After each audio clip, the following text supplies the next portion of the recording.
मुझे अशरीरी होने का मर्द मिला। ओम जय जय जय नमोस्तु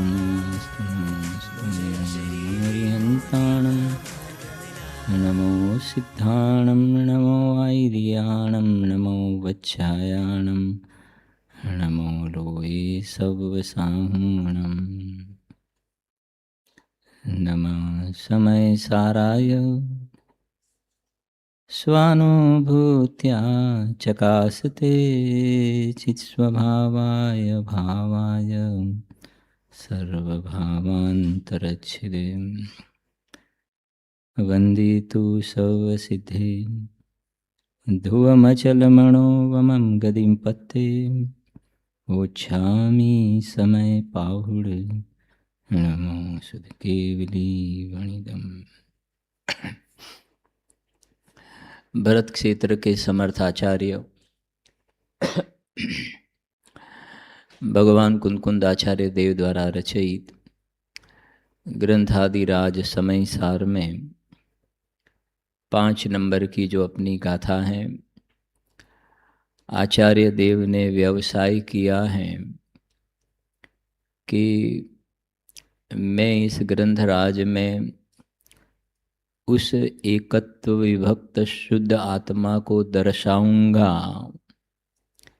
कि जिसके फल में ये जीव भगवान बन जाए और संसार परिभ्रमण का अंत आ जाए, माने दुखों का अंत आ जाए। प्रवचन सार परमागम में 13 नंबर की गाथा में सुख की बहुत अच्छी व्याख्या भी की है और आचार्य देव साथ में ये भी कह रहे हैं कि मैं उस एकत्व विभक्त शुद्ध आत्मा को दर्शाऊंगा। तो कैसे दर्शाऊंगा कि मैंने अनुभव से सर्टिफाई किया है, अनुभव से प्रमाणित किया है, अंदर में डुबकी लगा करके मैंने रत्न निकाले हैं। सम्यक दर्शन ज्ञान चारित्र जो शक्ति रूप था, उस स्वभाव का आश्रय लेकर के मैंने पर्याय में यह वैभव प्रकट किया है। और जिस प्रकार से लड़की की जब शादी होती है तो उसका जो विदाई का प्रसंग होता है, तो समाज के लोग जब इकट्ठे होते हैं तो लड़की के मम्मी पापा, गुजराती में हमारे करियावर बोलते हैं, हिंदी में जो भी कहते हो, माने लड़की को विदाई करते हैं ससुराल की ओर, तो हम उसको क्या क्या दे रहे हैं।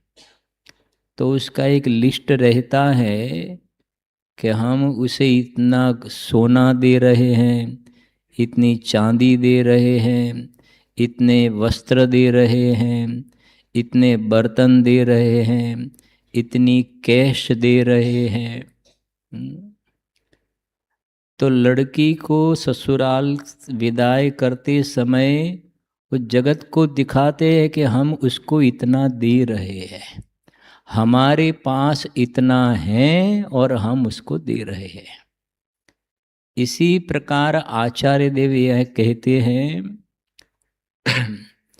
जैसे वहाँ ससुराल में भेजने की बात है, तो आचार्य देव कहते हैं कि यहाँ तो ये जीवों को मोक्ष में भेजने की बात है। मोक्ष में सिद्धालय में इस जीव को भेजने की बात है। और इसलिए हम ये जो करियावर माने आत्मा का जो वैभव है, वो वैभव हम आपको दिखा रहे हैं। इस वैभव को प्राप्त करके आप भगवान बन जाओ। लिखा इसमें कि मैं तो उस वैभव को दिखाऊंगा, दिखाने में किसी भी प्रकार की कमी नहीं रखूंगा, पूरी ताकत से मैं वैभव बताऊंगा। लेकिन आप इस वैभव को हमने कहा इसलिए मात्र हाँ में हाँ मत करना, अंदर में स्वानुभव से स्वसंवेदन पूर्वक प्रमाण करना। क्योंकि ये अनुभव पूर्वक जो प्रमाण होता है वो सच्चा प्रमाण है, वो सर्वश्रेष्ठ प्रमाण है। पहले दिन अपने मैप में देखा भी था, 4 बिंदु आपको मालूम भी हैं कि मैं शुद्धात्मा हूँ, भगवान हूँ, मैं पर्याय में परमेश्वर बन सकता हूँ। ये 4 प्रकार से प्रमाण हैं। इसके 4 प्रमाण मैंने डिटरमिन किया, नक्की किया। एक तो बराबर शांति से समझना, एक तो मैंने शास्त्र के स्वाध्याय द्वारा, आगम के सेवन द्वारा, आगम की उपासना द्वारा मैंने निर्णय किया, नक्की किया कि मैं अनादि अनंत टंकोत्कीर्ण एक भगवान परमेश्वर वर्तमान में हूँ। ये मैंने जिनवाणी के आधार से प्रमाण किया, डिटरमिन किया, नक्की किया मैंने। तो ये जो प्रमाण किया ये परोक्ष प्रमाण है। बोलो तो कौन सा प्रमाण है ये? फिर से बोलो, परोक्ष प्रमाण है। परोक्ष प्रमाण है। मैंने परोक्ष प्रमाण माने मैंने मेरे अंदर में आत्मा के आधार से निर्णय नहीं किया है अभी, लेकिन मैंने जिनवाणी के आधार से निर्णय किया है। लेकिन इसमें एक बात ये पक्की है कि ये जो अरहंत भगवान के जो आगम हैं, परमागम हैं, इसमें कोई भी बात काल्पनिक नहीं है। कोई भी बात काल्पनिक नहीं है, क्योंकि जगत में काल्पनिक बातें, धर्म के क्षेत्र में काल्पनिक बातें बहुत चलती है। जैसे पृथ्वी शेष नाग पर टिकी हुई है, एक ही परमात्मा होते हैं। एक काल्पनिक बात कर रहा हूं मैं जगत की। एक ही परमात्मा होते हैं और हम इनके अंश हैं और फिर हम उसमें मिल जाते हैं। कोई ये कहता है कि स्वर्ग नरक मोक्ष जैसा कुछ होता नहीं है। कोई ये कहता है कि आत्मा ही होता नहीं है। कोई ये कहता है कि आत्मा तो है लेकिन नित्य ही है, उसमें पलटने वाला पहलू है ही नहीं। कोई मत ये कहता है कि नहीं, आत्मा हर एक समय जो पलटता वो ही आत्मा है, टिकने वाला आत्मा है ही नहीं। ऐसे जगत में काल्पनिक मत बहुत चलते हैं। लेकिन ये अरहंत भगवान की ओम ध्वनि में जो बात आई है, ये बात काल्पनिक नहीं है, प्रामाणिक है ये बात। इसके पर भरोसा करके, क्योंकि कुछ जीवों को ये प्रश्न होता है कि आप आत्मा के अतीन्द्रिय आनंद के स्वाद की इतनी महिमा गाते हो, निराकुलता स्वाद का इतनी महिमा आप गाते हो, इतनी महिमा करते हो, तो आप हमको चख करके दिखाओ, फिर हम इसको फिर हम इस मार्ग पर चलेंगे। जैसे सुनना जरा ध्यान से कि एक बंबई में जो आफूस कैरी आती है, आफूस कैरी, रत्नागिरी आफूस या जो बोलते हैं ना आफूस कैरी, और छोटे हमारे गांव की और एक कैरी आती है, आम आती है, वो बादाम कैरी बोलते हैं। उसमें खट्टा पोर्शन ज़्यादा भी रहता है। तो वो जो बादाम कैरी है वो खट्टी है, और ये जो आम है वो मीठी एकदम है। तो वो आम मैंने चखी, बम्बई वाली आम चखी ना, तो चखी तो फिर ये आम मुझे पसंद नहीं आती है। इसी प्रकार से कोई हमें आत्मा का अनुभव करा दे, रसास्वाद करा दे, फिर हमें संसार का रस उड़ जाएगा, तो कैसे? ऐसे नहीं हो सकता है। ये तो खुद जिनवाणी के आधार से, शास्त्र के आधार से, युक्ति के आधार से पहले हमारे विकल्प वाले ज्ञान में इतना निर्णय पक्का करना पड़ेगा कि मैं भगवान आत्मा, शुद्ध आत्मा हूं, मैं कारण शुद्ध जीव हूं। कल पहले दिन बताया था ना, इसमें कारण शुद्ध जीव नहीं है, इसमें परमात्मा नहीं है, लेकिन इसकी अनमोल, इसकी कीमत क्यों है? देव, शास्त्र और गुरु तीनों की पूजा क्यों होती है? इसमें आत्मा तो नहीं है, परमेश्वर इसमें है तो नहीं है, लेकिन इसकी हर एक लाइन मैं परमात्मा हूं ऐसा इंडिकेट करती है, ये दर्शाती है। तो पहला बोल अपना है, आगम द्वारा मैंने निर्णय किया, वो परोक्ष प्रमाण। जैसे गुड़ मीठा होता है, छोटे बच्चे को एक बुक में लिखा था कि गुड़ मीठा होता है, बर्फ ठंडा होता है, तो बालक ने प्रमाण किया, लेकिन गुड़ मीठा है वो प्रमाण किया, वो पुस्तक के आधार से प्रमाण किया, वो परोक्ष प्रमाण। वो कौन सा प्रमाण? परोक्ष प्रमाण। इसी प्रकार मैं जीव हूं, मेरे में ज्ञान है और मैं ज्ञान से जानता हूं, देह अजीव है, ये मैंने निर्णय किया, नक्की किया मैंने। लेकिन ये जो प्रमाण किया वो शास्त्र के आधार से मैंने निर्णय किया, माने वो कौन सा प्रमाण हुआ?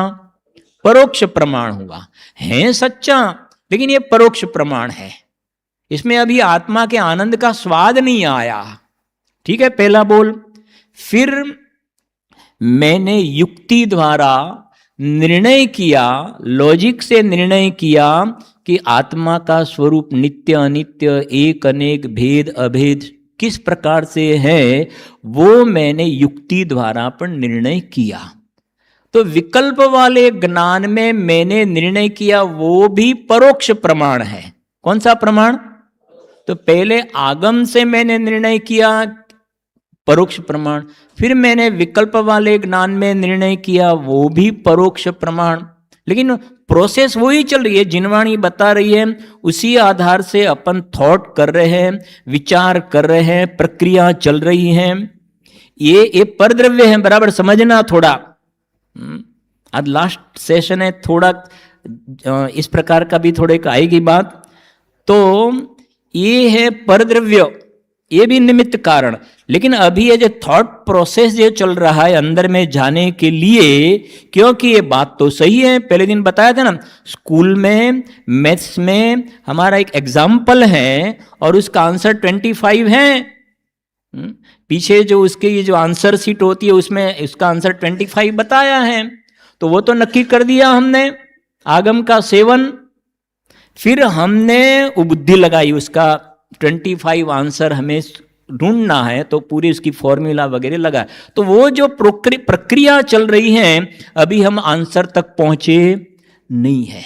ये जो प्रक्रिया चल रही है वो शास्त्र में नहीं चल रही है भाई साहब, नवीन भाई, ये जिनवाणी में नहीं चल रही, ये प्रक्रिया हमारे विकल्प वाले ज्ञान में चल रही है। ये बाहर वाला हुआ, ये अंदर में आए थोड़ा। हाँ, और ये विकल्प वाले ज्ञान में हम निर्णय भी किया, और बाहर में फिर हमें श्री गुरु मिले। तीसरा बोल, पहला आगम का सेवन, दूसरा ये भी परोक्ष प्रमाण, अभी आनंद का स्वाद नहीं आया। तीसरे नंबर में गुरु का उपदेश, गुरु ने भी समझाया, कुंद कुंद आचार्य अमृतचंद्र आचार्य देव ने समझाया कि हम तो क्षण क्षण में अंतर्मुख हो, सिद्धों से बातें करते हैं, सिद्धों से बातें करते हैं। क्षण क्षण में अंतर्मुख हो, दिगंबर वीतरागी संतो सिद्धों से बातें करते हैं। प्रचुर आनंद में झूला झूलते हैं, पंच परमेष्टि में वो शामिल हैं। गुरुदेव श्री के शब्दों में कहे तो मुनि दशा माने केवल ज्ञान की तलेटी। मुनि दशा माने क्या? पूज्य गुरुदेव श्री ने कितने अहोभाव कहे। दिगंबर वीतरागी संतो तो चलते फिरते सिद्ध हैं, हम तो उनके दासानुदास हैं। मुनि दशा तो धन्य निर्ग्रंथ दशा है।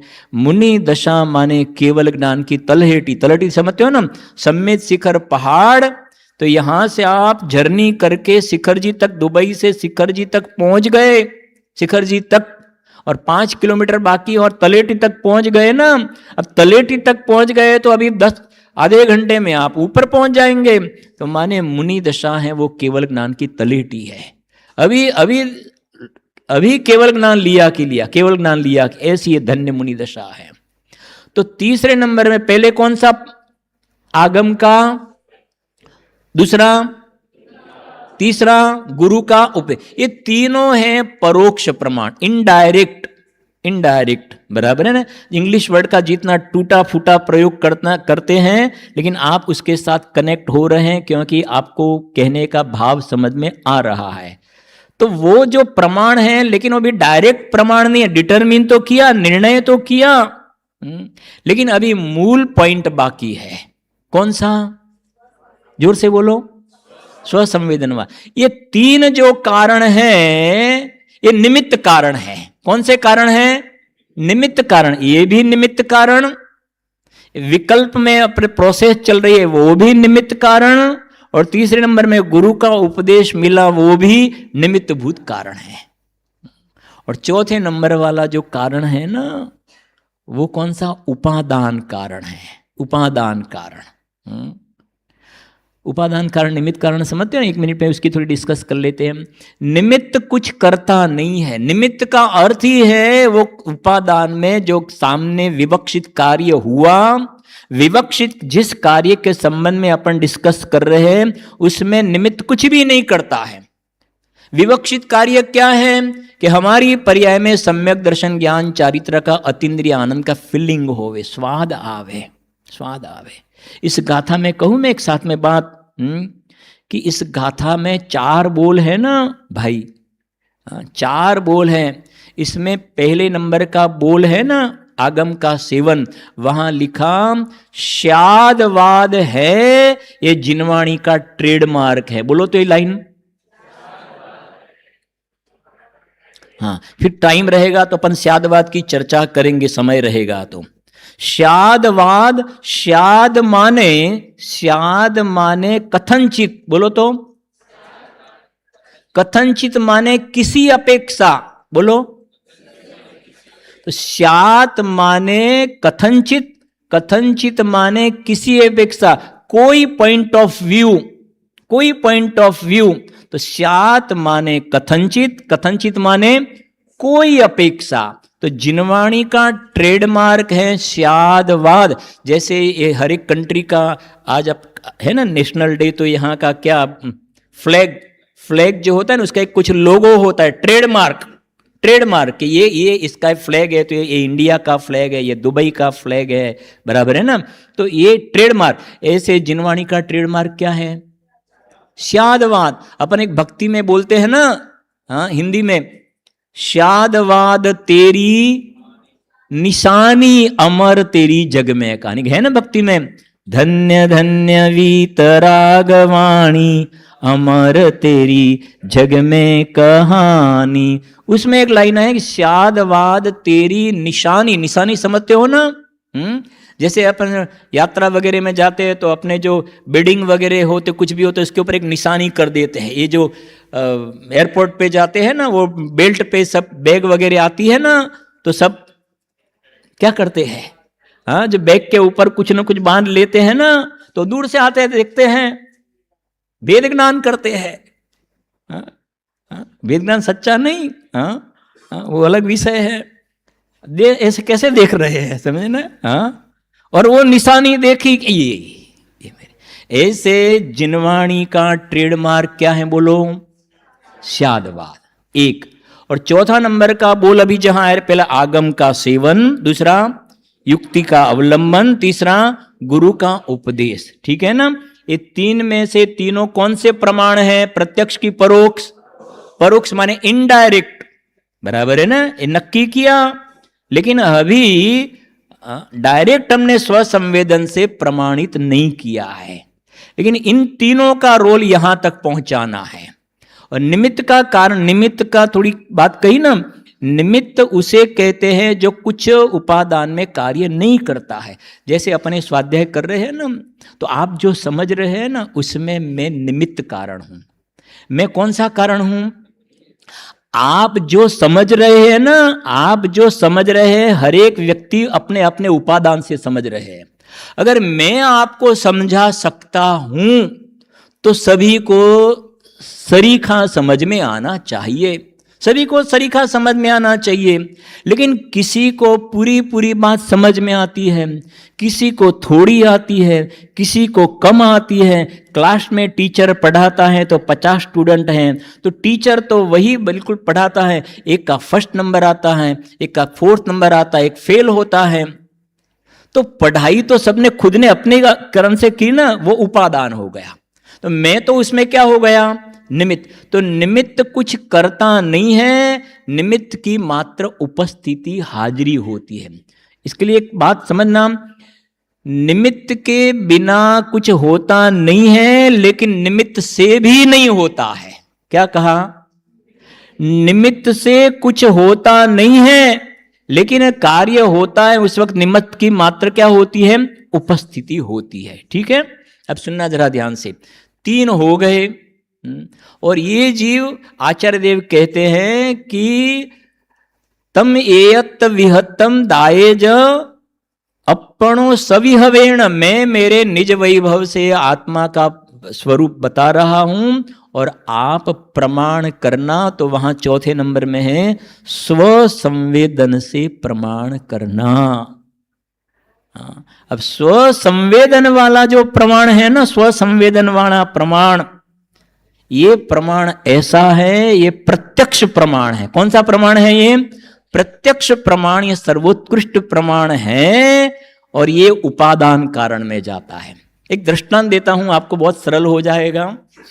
अभी एक जनरेशन आगे वाली बैठी है तो उनको मालूम भी आ जाएगा, ये बच्चों को भी थोड़ा ख्याल में, बच्चे नहीं, ये भी बेहद बड़े ही हैं सब, कि पहले छोटे छोटे अपन जब गांव में रहते थे ना, अभी शहरों में होगा कि काफी कम होगा, तो ऐसा होता था।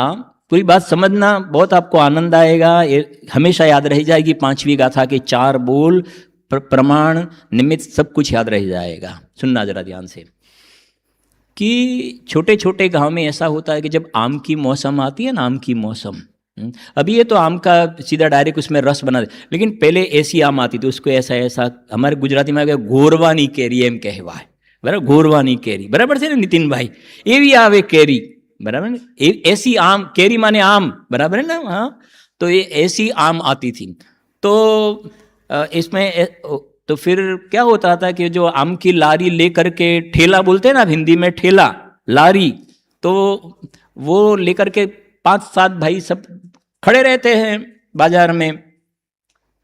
तो हुआ क्या कि वो जो आम चखाता है ना, अब सुनना जरा ध्यान से, स्व संवेदन प्रमाण की कितनी वैल्यू है। तो मैं आम लेने के लिए गया और साथ में मेरा एक रिलेटिव वहाँ पहले से पहुँचा हुआ था और मुझे 4-5 किलो आम लेना था। तो मेरी नज़र उसके ऊपर पड़ी। तो उसने कहा कि शैलेश भाई, रिश्तेदार थे, तो उन्होंने कहा कि शैलेश भाई आंख बंद करके आम ले लो, बहुत बढ़िया आम है। फिर मैंने कहा कि ठीक है, 5 किलो ऐसे, मैंने कहा ठीक है। ऐसा बोलते ही सामने एक दूसरा भी रिश्तेदार था मेरा उलारी पर, उसने मुझे, समझे मेरा कहने का बात, समझे? मैंने उधर नजर पड़ी लेने के लिए पहले, तो उनके नजर पहुंचे, ऐसा किया। बोलो, मैं बोलने वाला 5 किलो दे दो। तो उसने, जब दोनों ही वेल विशर थे, दोनों ही समझो स्वाध्याय में बैठने वाले थे। हाँ, तो मेरी जो प्रतीति थी ना, मेरा जो विश्वास था, ट्रस्ट कॉन्फिडेंस था ना, वो पहले वाले ने कहा, वो परोक्ष प्रमाण दृष्टांत में समझ गए ना। हाँ, तो मैंने निर्णय तो किया। हाँ, लेकिन जब सामने वाले ने कहा ना, दूसरे ने ऐसा ही किया ना, तुरंत मेरी श्रद्धा डग गई। ये टोडरमल जी साहब ने मोक्ष मार्ग प्रकाशक में लिखा है। कल भी मैंने कहा था, आज कहता हूं, 2 पेज का स्वाध्याय करना। अभी आया था ना प्रवचन में, पंडित जी के प्रवचन में जिनवाणी से बटकर बताया था ना, अगर आप विस्मृत हो जाएगा ना तो दूसरे भाव में भी ये चार्ज हो जाएगा और केवल ज्ञान तक पहुंचा देगा। ये कल 10 बेनिफिट देखे थे ना, 10 फायदा जिनवाणी के सुनने के। हाँ, इसमें ही जीवन लगा तो अशरीरी हो जाएंगी, आंख नहीं मिलेगी, शरीर नहीं मिलेगा। अगर इसमें जीवन नहीं लगाया ना तो शरीर तो मिलेगा लेकिन आंख नहीं मिलेगी। कुछ समझ में आई बात मैं क्या कह रहा हूं? शरीर मिलेगा लेकिन आंख कान नहीं मिलेंगे, एक इंद्रिय 2 इंद्रिय में चले जाएंगे। क्योंकि आपको ये फैसिलिटी मिली ना, ये फैसिलिटी का आपने दुरुपयोग किया। बहुत टाइम पहले एक मोबाइल की मैं बात करता, शांति से सुनना, समझना जरा, कि मोबाइल में 3 मैसेज आते थे। मोबाइल में बहुत टाइम पहले, क्या सबकी मालूम भी होगा, कि एक तो ये मैसेज आता था कि this facility is not available on your telephone. क्या होता है उसका हिंदी? ये सुविधा आपके टेलीफोन पर उपलब्ध नहीं है, एक मैसेज। दूसरा मैसेज ये आता था, all the line to the route dial by you are busy, kindly try after some time. इस रूट की सभी लाइनें व्यस्त हैं, कृपया थोड़ी देर बाद डायल करें।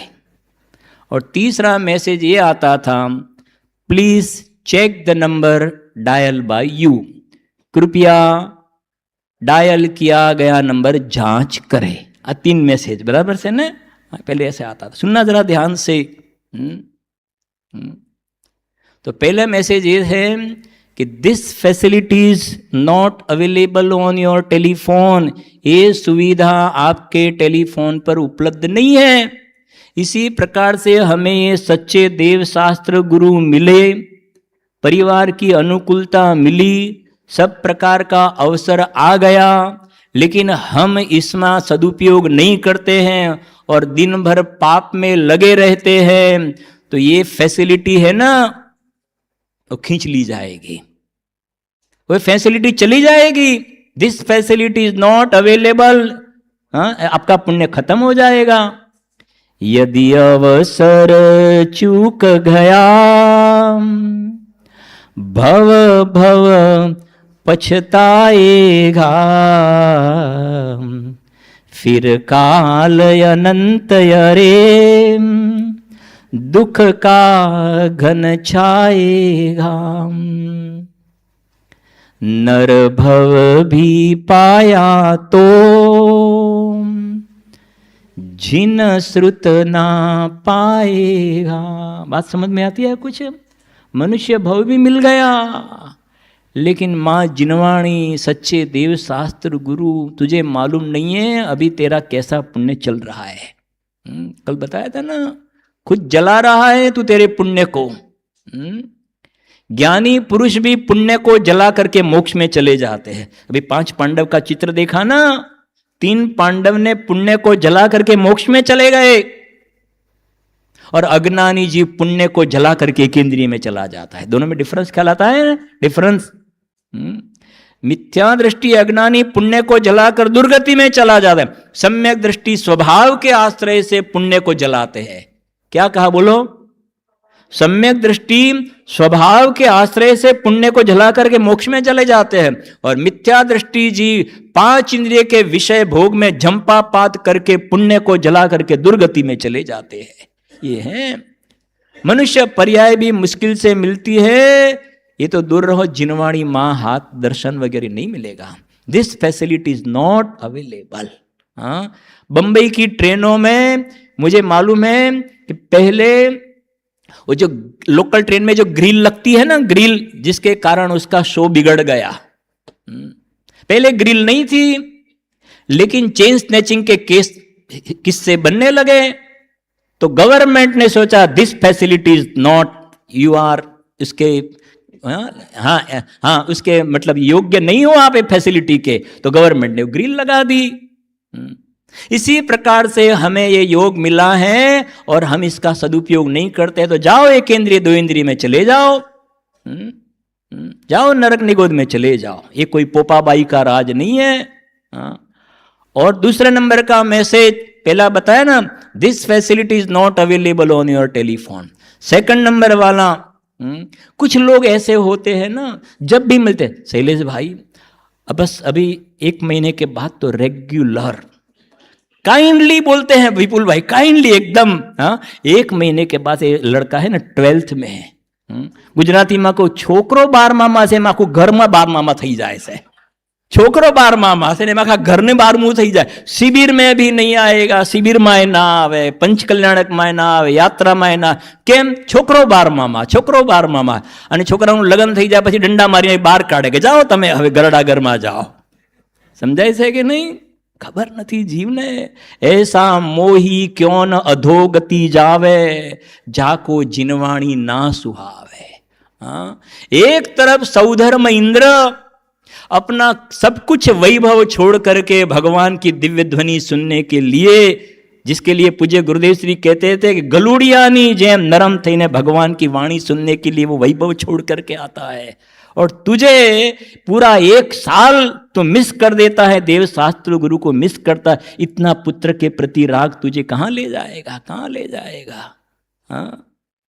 दूसरा message, all the route to the dial by you are busy, kindly try after some. जब भी मिलते हैं ना कि ऐसा है, इतने फंस गए हैं, इतने फंस गए हैं, all the line to the route dial by you are busy. मंदिर में आओ, स्वाध्याय में आओ, मंदिर में आओ, मरने की फुर्सत नहीं है, मरने की फुर्सत नहीं है, मरने की फुर्सत नहीं है, तो जाओ। एक श्वास में 18 बार जन्म मरण करना पड़ता है, ऐसी भी प्रकृति में व्यवस्था। क्योंकि तू बोलता है ना मुझे पास मरने की फुर्सत नहीं है ना, तुझे मालूम नहीं है ये जीव, हर एक व्यक्ति किसी के जेब में अभी टैबलेट होगी। कोई ये मेडिकल कोई रिपोर्ट कराता है, क्या बोलते हैं, लिपिड प्रोफाइल कराता है, बॉडी प्रोफाइल कराता है। क्यों कराते हो लिपिड प्रोफाइल? नहीं कराओ तो क्या होता है? क्यों क्यों कराते हैं प्रोफाइल? क्यों टैबलेट लेते हैं? क्यों गोलियां लेते हैं? मर नहीं जाए, मर नहीं जाए। भूकंप आए तो घर में से क्यों बाहर निकल जाते हैं? मरना नहीं है। मरण के प्रति इस जीव कितना संवेदनशील है, कितना संवेदनशील है। एक बार मरना भी तुझे सहन नहीं होता है, तू ऐसे तीव्र पाप के परिणाम, इतना खोटे परिणाम कर रहा है, उसके फल में 1 श्वास में 18 बार जन्म मरण करना पड़े, ऐसा तू खुद ही साइन करके दे रहा है कि मुझे वो मंजूर है, लेकिन मुझे ये पाप तो करना है। मैं एग्री हूं। बनारसी दास जी ने लिखा है नाटक समाचार में, नरक की साई है बढ़ाई 4 दिन की। ब्लैंक चेक में सिग्नेचर करके देते हैं ना, ये दे रहा है। तो कहते हैं all the line to the route dial by you are busy. आप धर्म की बात करते हो, हम बहुत बिजी है बीजे पाप के कामों में, kindly try after some time, जाओ। और तीसरे नंबर में कुछ लोग ऐसे होते हैं, जानते हैं थोड़ा, लेकिन दूसरों को शेयर करने का उनको बहुत इंटरेस्ट होता है। और जबकि मार्ग ये है, अंदर में, बस अंदर में छुप करके अपना काम कर लो। जरूरत नहीं पड़े तो बोलो ही मत, और जरूरत पड़े तो इतना ही थोड़ा सा ही बोल करके निपटा दो। लेकिन हम जानते हैं थोड़ा, कोई ट्रेन में मिल गया, कोई बस में मिल गया, कहीं मिल गया तो अपनी गाड़ी चालू कर देते हैं। लेकिन सामने वाले को तो 1 घंटा पास करना है तलोद से अहमदाबाद का, तो क्या आपके यहाँ भगवान होते हैं कि नहीं होते हैं? तो ये चालू हो जाते हैं, नहीं भगवान होते हैं। अरे नहीं हो सकता, ऐसा कैसे हो सकता है? जैसे ही उसका गाँव है, चलो मैं जय जिनेन्द्र जाता हूं, बाकी उसको कोई इंटरेस्ट नहीं है, उसको तो टाइम पास करना है। है ना? कुछ लोगों के ऐसा रस होता है, सुनाने का ही रस होता है, मुझे कुछ आता है। ये मार्ग ऐसा है, बताए ना, please check the number dial by you. आप चेक करो कि सामने वाले के साथ आप डिस्कस कर रहे हो उसको वास्तव में ये बात समझने की गरज है कि नहीं, जिज्ञासा है कि नहीं। क्योंकि ये 9 बार नाक रगड़े ना तब ये बात सुनाना। जैनियों के गले भी ये बात नहीं उतरती है ना, और तू न जाने कहां कहां। पहले तू तो समझ। जैसे हमारे घर में क्या 3 बॉक्स आम के लाए, 3 बॉक्स आम के लाए, तो पड़ोसी को हम पहले हमारे 2 बॉक्स रखेंगे ना, 2.5 हमारे घर में रखेंगे पहले, फिर 5 आम बाद पास वाला पहले हमारा रखेंगे ना। पहले तू अपना तो काम कर, पहले तू तो प्रचुर स्व संवेदन से प्रमाण कर। ये 5वीं, तू तो पहला रसास्वाद ले और फिर उपयोग बाहर आए और विकल्प आए ना तो दूसरों के साथ शेयर करके करने जैसा काम है। ये मार्ग है। तो 3 में से थोड़ा विकल्प आ गया एकदम। कि प्लीज चेक द, किसी के साथ आप चर्चा करते हो तो आपको शांति से चर्चा नहीं करने देगा, आपका बिगाड़ देगा सब कुछ, इसलिए चेक करो। तो चौथे नंबर वाला जो प्रमाण कहा ना, तो टोडरमल जी साहब ने लिखा है, उसके अपना विकल्प आया कि स्वाध्याय करो आप। वो भाई से मैंने, उसने देखा तो मैं आम लेने के लिए तैयार हो गया, आए ना अपन बैक आ जाओ, मैं तैयार था। उसी में सामने दूसरा एक भाई खड़ा था। उसने क्या कहा, बोलो इशारा बताओ, आप इशारा से बताओ। इतना ही किया ना, तुरंत मेरी श्रद्धा चेंज हो गई। इसलिए टोडरमल जी ने साहब ने लिखा, ये आगम के सेवन द्वारा तूने डिटरमिन किया, युक्ति द्वारा भी नक्की किया, गुरु के उपदेश द्वारा भी नक्की किया, लेकिन ये दूसरों के वचन द्वारा तूने निर्णय किए। ये तेरी प्रतीति है ना, दूसरों के वचनों के आधार से है। कल कोई दूसरा लॉजिक देगा, कोई दूसरा तर्क वितर्क देगा तो संभव है कि जैसे उसने कहा और मेरी श्रद्धा डिग गई ना, तो श्रद्धा डिग सकती है। इसलिए 3 जो प्रमाण है वो परोक्ष प्रमाण है ना, वो परोक्ष प्रमाण, वो वास्तव में इसका नाम ही दूसरे के आधार से निर्णय किया है। और चौथे नंबर वाला जो प्रमाण है, अब फिर मैंने क्या किया, उन्होंने ऐसा कहा, उन्होंने ऐसा किया। वो जो ठेला लेकर के, आम का ठेला लेकर के था ना, वो तो 4-5 आम ऐसी तोड़ के ही रखता है और ऐसा हाथ करो। फिर मैंने क्या किया होगा बोलो, ऐसा रखा, 5 किलो दे दो, 5 किलो। अब ये 2 की जगह 20 आ जाए, नहीं नहीं ये लारी में से, ये ठेला में से मत लो, ये ठेला में आपको नहीं लेना है तो नहीं लो, मुझे तो ये आम लेना है, मुझे लेना है। क्यों? क्योंकि मैंने, दृष्टांत है, मैंने अंदर में फीलिंग किया, टेस्ट किया, और मुझे जिस प्रकार का खट्टा मीठा चाहिए, या तो ज्यादा मीठा चाहिए, थोड़ा खट्टा चाहिए, मेरी चॉइस वाला टेस्ट ये है, और मैंने जो प्रमाण किया तो फिर अब मेरा चेंज नहीं होगा। इसी प्रकार से श्री गुरु यहां कह रहे हैं कि स्व संवेदन से अंदर में अनुभव करके, डुबकी लगा करके अंदर में तू प्रमाण कर। और जब अंदर में अतीन्द्रिय आनंद का रसास्वाद आता है, फीलिंग आता है, तो दुनिया की कोई ताकत उसकी श्रद्धा को डिगाने के लिए समर्थ होता नहीं है। जो बताया था ना 154 नंबर का कलश है, यद वज्रे अपि पतत्यामी भय चला त्रैलोक्य मुक्ताद।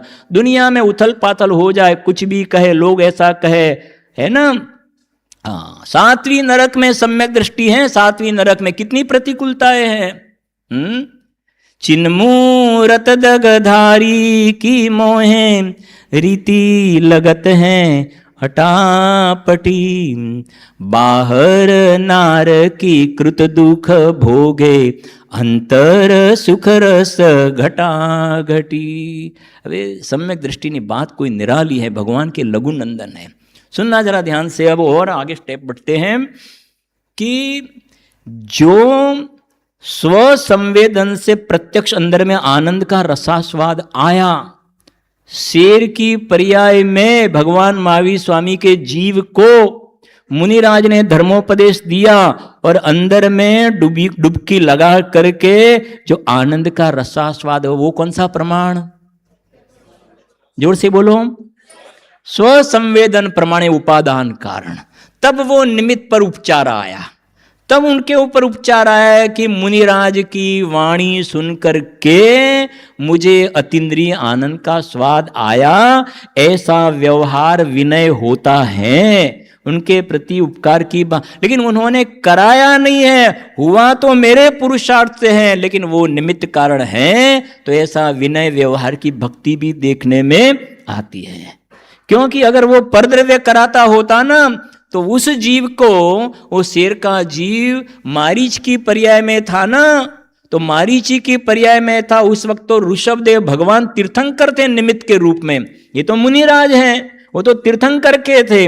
अगर एक द्रव्य दूसरे द्रव्य का वाणी के कारण से अगर होता हो, वाणी के कारण से, तो ऋषभदेव भगवान की वाणी सुनकर के मारीची के जीव का काम होना चाहिए।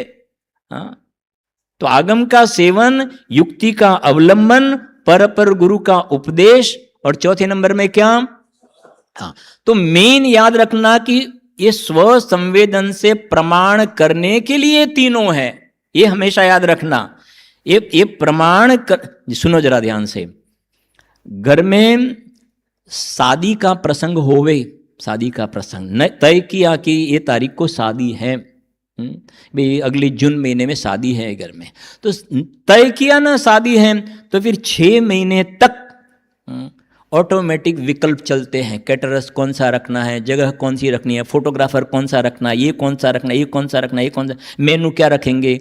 लेकिन अपना हुआ क्या, शादी जून महीने में है, तो उसके पीछे विकल्प चलते हैं, इसके पीछे ऐसे मुझे आत्मा का प्रचुर आनंद का स्वाद, जैसे वो शादी है ना, ऐसे पर्याय की द्रव्य की साथ सगाई करना है, आनंद का स्वाद लेना है, तो फिर स्वाध्याय, तत्व चर्चा, गुरु का उपदेश, अंदर में चिंतन मनन प्रक्रिया है ना, अपने आप चलती है, क्योंकि मुझे मुक्ति रूपी रमणी से शादी करना है, ये है, ऐसा है। तो सुनना जरा ध्यान से, अब महत्वपूर्ण टॉपिक अभी और भी आगे चल रहा है। स्व संवेदन प्रत्यक्ष, वो प्रमाण। अब सुनना जरा ध्यान से, ये प्रमाण ज्ञान में जो आत्मा का अनुभव हुआ, तो आत्मा का अनुभव होता होगा, तो उस वक्त आत्मा का जिसको अनुभव हुआ, उनको आत्मा का आकार दिखता होगा कि नहीं दिखता होगा। जैसे अभी मुनिराज के चित्र बताए थे ना, 5 पांडव के चित्र बताए थे यहाँ, जब साधना कर रहे थे उस वक्त उनको आत्मा का अनुभव तो था, प्रचुर स्व संवेदन में झूला झूलते थे, तो उनको आत्मा का आकार दिखता होगा कि नहीं दिखता होगा। प्रश्न समझ में आते हैं भाई? हाँ, थोड़ा उपयोग कॉन्सेंट्रेट करेंगे, ज़्यादा टफ क्वेश्चन नहीं है, एकदम सिंपल है। मुनिराज को, जैसे वो शेर, तो शेर को जब आत्मा का अनुभव हुआ ना, सम्यक दर्शन हुआ, हाँ, तो सम्यक दर्शन हुआ, आत्मा का अनुभव हुआ, तो शेर को आत्मा का आकार दिखा होगा कि नहीं दिखा होगा, एक प्रश्न। और दूसरे नंबर में आत्मा का अनुभव हुआ, तो ऐसा अंदर में पीला पीला ज्योत जैसा कुछ दिखा हो, या वाइट वाइट ज्योत जैसा कुछ, ऐसा हुआ कि नहीं होगा? हाँ, ऐसा क्यों कहते हैं अपन? कुछ लोग ऐसा कहते हैं, समझते हैं कि आत्मा का साक्षात्कार हुआ, आत्मा का अनुभव हुआ, तो आत्मा का आकार दिखा, हाँ, तो समझ लेना उसको आत्मा का अनुभव नहीं हुआ है। कोई कहे कि मुझे आत्मा का अनुभव हुआ, तो उसमें ऐसा ज्योत जैसा दिखा, तो समझना आत्मा का अनुभव नहीं हुआ, क्योंकि ज्योत तो पुद्गल द्रव्य की पर्याय है, पुद्गल द्रव्य की पर्याय है, वर्ण गुण की। तो आत्मा का अनुभव हो सकता है कि नहीं हो सकता है? अनुभव हो सकता है नहीं हो सकता है? फर्स्ट समझते ना, अनुभव हुआ तो आकार दिखेगा नहीं, अनुभव होगा तो ज्योत दिखेगी नहीं, तो अनुभव हो सकता है कि नहीं? कि अनुभव हो सकता है। तो क्या होता है अनुभव में? कि अनुभव में आत्मा के आनंद का फीलिंग संचेतन होता है। इसके लिए टोडरमल जी साहब ने रहस्यपूर्ण चिट्ठी में एक बढ़िया एग्जाम्पल दिया है, बहुत सिंपल एग्जाम्पल दिया है, सुनना जरा ध्यान से। एक अंधा व्यक्ति है, ब्लाइंड पर्सन है, अंधा व्यक्ति, और एक जो देख रहा है बराबर, 2 पर्सन है, उसमें से दोनों ने शक्कर की डली मुख में रखी, दोनों ने शक्कर की डली मुख में रखी। तो शक्कर की डली का जो मिठास का स्वाद दोनों में से किसको आया? मिठास का स्वाद दोनों को आया, स्वाद दोनों को आया। अच्छा, शक्कर वाइट है, शक्कर का आकार ऐसा है, डली का आकार वाइट है, उसका ज्ञान दो में से किसको हुआ? किसको? जो देख रहा है ना, आंखों से देख रहा है ना, तो उसको तो हुआ। डली का आकार भी देखा, डली का रंग भी देखा और डली का स्वाद भी आया। लेकिन जो ब्लाइंड पर्सन है ना, उसको आकार नहीं दिखा, फिर रंग नहीं दिखा, लेकिन स्वाद आया। दोनों में डिफरेंट खेला गया ना। ऐसे सम्यक दर्शन होने पर चौथे गुणस्थान से 12वें गुणस्थान तक, अभी चौथा 12वां क्या होता है, काफी अभ्यासी भी हैं, जिनको अभ्यास कम है वो पूछे, चर्चा करे, ऑनलाइन सब कुछ उपलब्ध भी है, लेकिन इसमें डुबकी लगाए। तो चौथे गुणस्थान से 12वें गुणस्थान तक जो शेर की पर्याय में सम्यक दर्शन हुआ ना, चौथा गुणस्थान कौन सा? अभी मुनिराज को दिखाए थे ना, 6वां 7वां गुणस्थान। ऐसे 12वें गुणस्थान तक, चौथे गुणस्थान से 12वें गुणस्थान तक आत्मा के आनंद का स्वाद आता है। वो स्व संवेदन फीलिंग प्रत्यक्ष है। जो आनंद का अनुभव हुआ, तो अनुभव की अपेक्षा प्रत्यक्ष, अनुभव की अपेक्षा प्रत्यक्ष। लेकिन 12वें गुणस्थान तक भले मुनिराज ही क्यों न होवे, लेकिन 12वें गुणस्थान तक आत्मा अरूपी है, तो आत्मा का आकार भी नहीं देखेगा, आत्मा का प्रदेश भी नहीं दिखेगा, आत्मा में अनंत गुण है वो भी ख्याल में नहीं आएगा, असंख्य प्रदेश है वो भी ख्याल में नहीं आएगा। भाई नितिन भाई, अब क्या हुआ कि 5 पांडव में से 3 पांडव कहां पधारे? मोक्ष में पधारे। ठीक है ना। भगवान महावीर स्वामी को केवल ज्ञान कौन सी साल में हुआ था? कितनी साल में हुआ था केवल ज्ञान? हाँ, जोर से बोलो। 42 ईयर, 42 वर्ष में उनको केवल ज्ञान हुआ था। मुनि दीक्षा कितने साल में धारण की थी? 30 वर्ष की उम्र में मुनि दीक्षा धारण की थी, और जन्म से सम्यक दर्शन लेकर के तो आए थे। तो जन्म से सम्यक दर्शन लेकर के आए थे ना, तो 42 साल तक उनको आत्मा के आनंद का स्वाद तो था। मुनि दीक्षा धारण करने पर प्रचुर आनंद का स्वाद है, लेकिन आत्मा का आकार नहीं दिखता था, अनंत गुण नहीं ख्याल में आते थे, अरूपीपना ख्याल में। ज्यों 42 वर्ष हुआ और केवल ज्ञान प्रकट हुआ, 13वां गुणस्थान आया। जो बोलते हैं ना, लोकालोक झलकते जिसमें ऐसा प्रभु का केवल ज्ञान। तो ये केवल ज्ञान प्रकट हुआ ना, तो केवल ज्ञान प्रकट हुआ तो अब स्व संवेदन प्रत्यक्ष से आगे सकल प्रत्यक्ष, बोलो तो, फिर से बोलो। हाँ, तो सकल प्रत्यक्ष में क्या हुआ कि अब जैसे वो दृष्टांत में दिया था ना, एक ब्लाइंड पर्सन है और देखने वाला है, ठीक है ना। तो चौथे गुणस्थान से 12वें गुणस्थान तक जो डली का स्वाद तो आया था, ऐसे चौथे से 12वें तक आत्मा की जो चैतन्य की डली है ना, उसके मिठास का आनंद का स्वाद तो आ रहा था। लेकिन फिर वो जो अंधा था ना, उसका ऑपरेशन वगैरह ट्रीटमेंट कराई तो क्या हो गया, वो देखने लग गया। विरल समझ में आती है बात भाई अभिषेक जी? तो ऑपरेशन कराया ना, तो देखने लगा। तो पहले डली का स्वाद था समीर भाई, डली का स्वाद था। अब क्या हो गया, खाली स्वाद की अपेक्षा प्रत्यक्षपना नहीं, स्वाद की अपेक्षा भी प्रत्यक्षपना, आकार की अपेक्षा भी प्रत्यक्षपना, और कलर की अपेक्षा भी प्रत्यक्षपना। इसी प्रकार से चौथे से 12वें गुणस्थान तक आत्मा का आनंद के अनुभव के अपेक्षा प्रत्यक्षपना था। ज्यों केवल ज्ञान प्रकट हुआ तो आत्मा का आकार भी दिखा, अनंत गुण भी ख्याल में आया, उसका अरूपीपना भी ख्याल में आया। उसको बोलते हैं सकल प्रत्यक्ष। क्या बोलते हैं? सकल प्रत्यक्ष, सकल प्रत्यक्ष। और ये सकल प्रत्यक्ष जिनके ज्ञान में दिखा है ना, वो बता रहे हैं कि आप अरूपी हो, आप में आनंद है, आप में अनंत गुण हैं। हमें हमारे तो अनंत गुण दिख रहे हैं, लेकिन हमारे केवल ज्ञान में आप में भी अनंत गुण हैं। आप भी परमात्मा हो, आप अरूपी हो, अमूर्तिक प्रदेशों के पुंज हो आप। हमारे केवल ज्ञान में आप दिख रहे हैं, और आप अंदर में डुबकी लगा करके झांक करके देखो और आप भी भगवान बन जाओ। ये बताया ना, हमने निज वैभव खोल करके बताया है। स्व संवेदन से प्रमाण करो। अब 1 मिनट में पूरा करते हैं। अब सुनना जरा, आपको आंसर देना है अभी। ब्लाइंड अंधे 2 ले लेते हैं अपन, एक था ना, एक दूसरा अंधा। तो दूसरा अंधा ऐसा है कि उस अंधा है, उसने मुख में शक्कर की डली रखी ही नहीं है। आपको क्लैरिटी काफी हो जाएगी, समझ में आती है बेटा? हाँ हाँ, क्या कहा मैंने? बोलो, प्रश्न बोलो।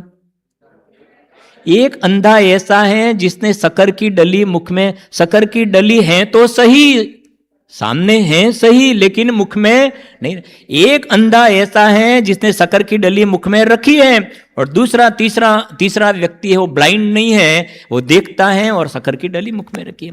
तो पहले वाला जो अंधा और दूसरे वाले अंधे में क्या फर्क है? एक को डली का क्या आ रहा है? स्वाद, और एक को, हाँ। तो उस सिद्धांत में क्या समझे? बोलो आप, सिद्धांत में क्या समझे क्या आप?